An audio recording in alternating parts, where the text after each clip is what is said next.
À un certain moment, nous devons être sérieux.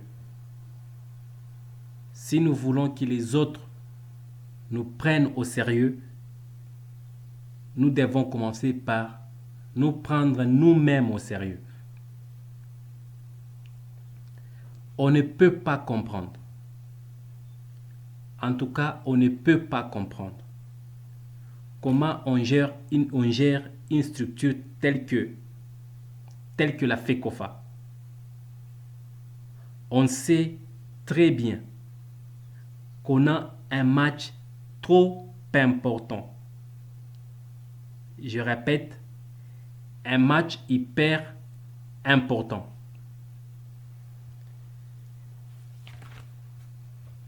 Un match qui concerne toute une république.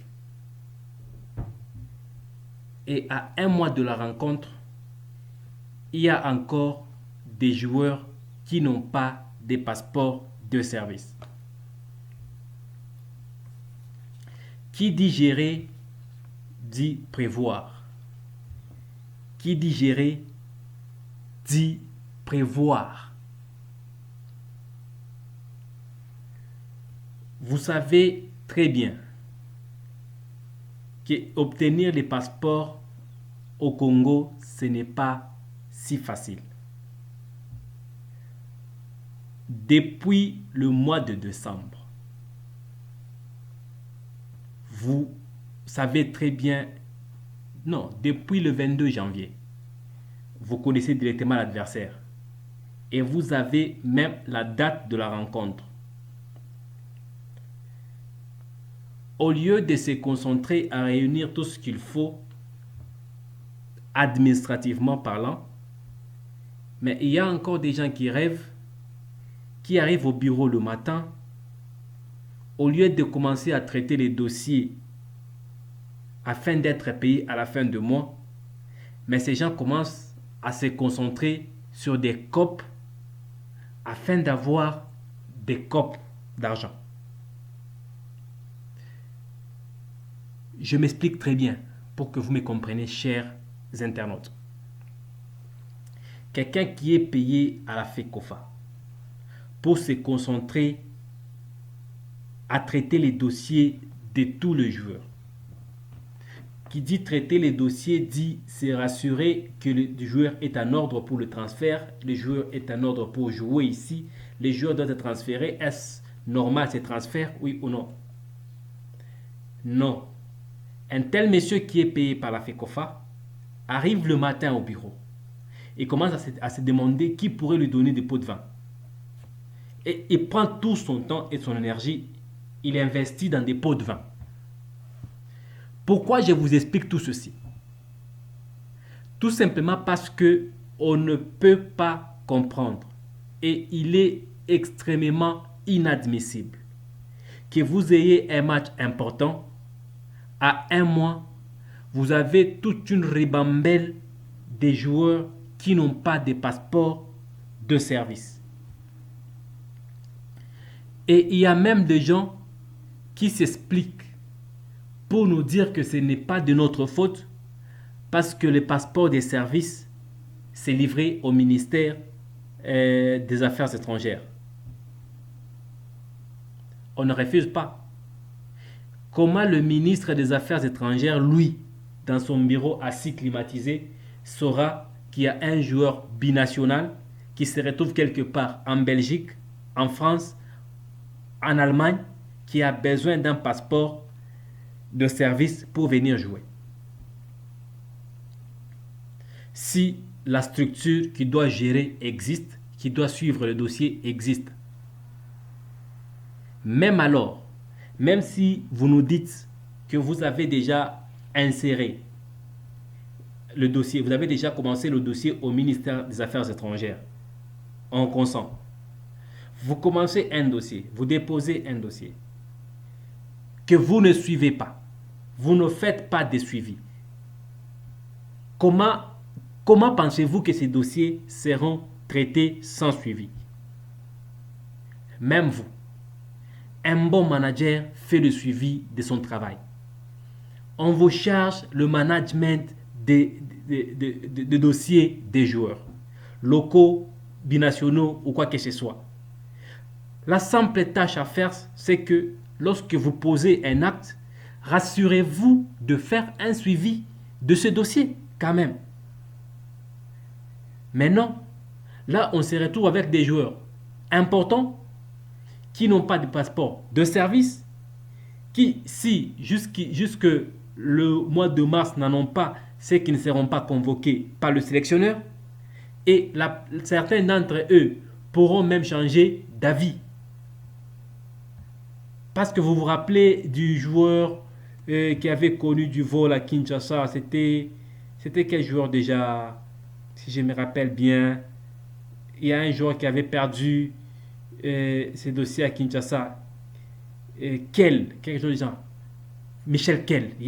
Michel Kell, j'arrive. Et aujourd'hui, Michel Kell ne veut même pas entendre parler de la RDC. Tout simplement parce qu'il est arrivé, au lieu de vous en occuper, non, c'était Charles Piquel. Je me suis trompé, c'est Charles Piquel. Il y a eu un théâtre qui s'est passé à Kinshasa et par rapport à ce théâtre, Piquel aujourd'hui ne veut même pas entendre parler de la RDC, il a changé d'avis. Et vous avez des joueurs qui vous ont donné leur accord, au lieu de vous en occuper, de leur donner tout ce qu'il faut pour qu'ils restent au Congo complètement. Non, on se retrouve à faire autre chose et on ne s'y concentre même pas. Je vous donne la liste des joueurs qui n'ont pas de passeport de service. Il y a Yohan Wissa. Vous avez suivi Yohan Wissa tout ce temps ici, il refusait. Et là, il vous donne le quitus de venir jouer pour la RDC. Et il y a des gens qui sont dans leur bureau en train de faire autre chose, de chatter, de passer tout leur temps sur WhatsApp, de passer 8 heures au travail au lieu de faire 8 heures de travail. On a déjà déposé le dossier au ministère des Affaires étrangères. C'est le ministère qui prend tout son temps. Toi, ton travail, est-ce que tu as fait un suivi depuis 48 heures? Et si on pose cette question, la réponse sera totalement non. Non, tu attends que le ministère t'appelle pour te dire que le dossier de Yohan Wissa est déjà prêt, viens prendre son passeport de service. Mais voyons, soyons sérieux. Il y a Théo Bongonda qui avait 2 dossiers. Un dossier de ses origines à la FIFA, dossier qui a été conclu et dossier qui a été fermé. Et aujourd'hui, Théo est reconnu comme un joueur congolais. Et la FIFA lui a donné le quitus de jouer pour l'équipe A de la RDC des Léopards. Et Théo se retrouve encore devant un autre obstacle, passeport de service. Qui va donner le passeport de service? Bien sûr, le ministère des Affaires étrangères. Qui est censé aller chercher? Ce n'est pas Théo qui va aller au ministère des Affaires étrangères aller chercher son passeport de service quand même. Lui, il n'en a pas besoin. Lui, nous, on a besoin de lui. C'est la RDC qui a besoin de lui. Quoi qu'il est notre fils congolais. La FECOFA devait s'activer pour aller chercher le passeport diplomatique de Théo. Le passeport de service de Théo. Et il y a Meshak Elia qui a un dossier flou. D'un côté, on nous dit c'est son ancien club qui a un problème avec lui, le tout puissant Mazembe. De l'autre côté, on nous dit c'est son club actuel qui a un problème, qui refuse de le libérer. On ne sait pas comprendre. Et aujourd'hui, si on posait la question à la FECOFA, qu'est-ce qui se passe exactement avec Meshak Elia? Personne n'aura une réponse claire à nous donner. Tout simplement parce qu'il y a des gens qui rêvent. Il y a des gens qui passent leur temps à ne rien faire, à rêver. Pourtant, le dossier Meshak, on devrait en principe avoir une idée claire sur qu'est-ce qui se passe avec Meshak Elia au juste. Qu'est-ce qu'il y a avec Meshak? Qu'est-ce qui ne va pas? La FECOFA devait avoir une idée claire et nette sur ce qui se passe avec Meshak et commencer à trouver des solutions par rapport à cela. Parce que Meshak, qu'on le dise ou non, actuellement Meshak fait partie des joueurs de gros calibre. Des joueurs qui pourront apporter un plus dans l'équipe nationale de la RDC. Mais le cas Meshak, les gens s'en fichent complètement. Nous avons Jordan Ikoko, qui a eu son passeport de service en 2016. Et aujourd'hui, 2022, il se retrouve avec un passeport expiré. Comment expliquer ça? Normalement, à 2 mois de l'expiration du passeport de vos binationaux, vous devriez directement lancer le dossier de renouvellement. Pour qu'à la date d'expiration, déjà le dossier est déjà avancé, c'est juste faire un petit suivi et l'autre dossier, l'autre passeport sort. Non, on a des gens qui rêvent, qui passent leur temps au bureau sans rien faire. Omenike Mfulu. Mfulu est arrivé, ça sera en tout cas pour la première fois qu'il va jouer pour les Léopards. Et il se retrouve devant un problème, je n'ai pas de passeport de service. Nous sommes à 1 mois. Ce sont des joueurs que je vous cite, qui ont accepté de venir jouer pour la RDC. Et ces joueurs se retrouvent devant des problèmes comme celui-ci. Passeport diplomatique. Et disons, passeport de service. Et le passeport de service, qu'est-ce qu'il faut? Non, il faut juste aller au ministère de l'Intérieur le chercher. Qui doit faire ce suivi? C'est la FECOFA. Si la FECOFA se retrouve un peu limitée, se retrouve dans les difficultés avec le ministère des Affaires étrangères, la simple chose à faire, c'est aller voir son patron direct, le ministère du Sport, lui expliquer le dossier et le ministère du Sport va faire ce suivi jusqu'au Conseil des ministres. Et si un dossier est parlé au Conseil des ministres, ça sera directement exécuté. Mais non, on a des gens qui rêvent et qui passent le temps dans leur bureau climatisé sans rien faire.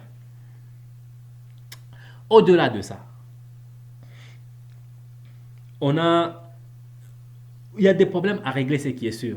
Mais en dehors de ces gens qui n'ont pas de passeport diplomatique, des passeports de service, je voulais dire, pardonnez-moi avec le terme passeport diplomatique, passeport de service, j'y arrive. On a le cas de Meshach qui n'a pas un problème avec le passeport de service, qui a son problème, c'est autre chose que je vous ai parlé. Mais il y a aussi le cas Silas, qui en réalité, ça fait craindre, parce que Silas, si vous suivez très bien cette saison, Silas n'a presque pas joué toute la saison. Et aujourd'hui, et le match de hier contre Bochum, Silas a encore fait de malaise à l'épaule et il est sorti pratiquement à la 20e minute. Et avec Silas, en tout cas, on attend la suite du médecin pour savoir s'il sera disponible ou indisponible à la date de la rencontre avec le Maroc. Nous espérons qu'il soit disponible en tout cas parce que il est vraiment important dans l'équipe. Et ça a été un grand plaisir pour nous de vous partager ce qui se passe avec les binationaux. Beaucoup m'ont posé la question à savoir le dossier Bongonda. Et Bongonda, oui, il a fini avec la FIFA, mais il a encore un autre problème, c'est des problèmes avec son passeport diplomatique. Et c'est un peu ça. Et l'autre ici, c'est Meshach, je viens de vous le dire. Et si vous avez suivi la vidéo, nous vous remercions de l'avoir suivi en entièreté. Et nous vous demandons, si vous n'êtes pas encore abonné, de vous abonner afin de ne pas louper nos prochaines publications. Et nous mettons l'actualité, nous analysons l'actualité et nous donnons notre point de vue par moment au cours de l'émission. Ça a été un plaisir de partager avec vous. Merci et à la prochaine.